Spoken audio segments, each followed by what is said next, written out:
توت.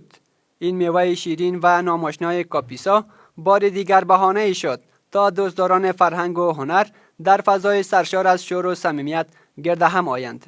ریاست اطلاعات و فرهنگ ولایت کاپیسا به منظور پاسداری از ارزش‌های فرهنگی، معرفی داشته‌های بومی و تقویت فرهنگ محلی، جشنواره فرهنگی توت را با حضور جمعی از فرهنگیان، شاعران، نویسندگان و باشندگان این ولایت برگزار کرد.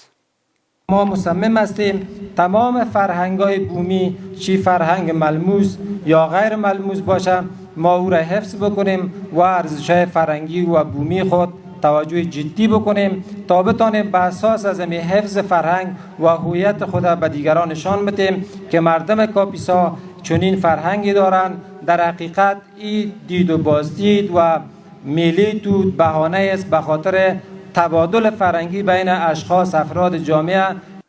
اشتراک کنندگان طعم لذیذ توت، آب گوارای چشمه ها و دوغ محلی را از جمله جاذبه های منحصر به فرد ولسوالی کوهبندها عنوان کرده و میگویند که برگزاری جشنواره های بومی میتواند اتحاد و هماهنگی را میان اقوام و زبان های مختلف تقویت بخشد. این نه تنها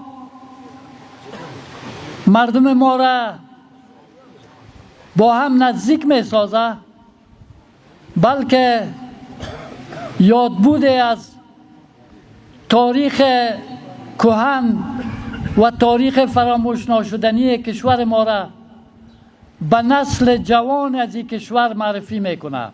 محفلی که به عنوان جشن توت ما برگزار کردیم از زبانهای مختلف، از ادبیات مختلف، از مردم مختلف، اشعار مختلف به زبانهای مختلف، از تگاب، نجراب، پروان، پنشیر، ولسوالی‌های همجوار کوبند، از خود کوبند در اینمیج خوانده شد.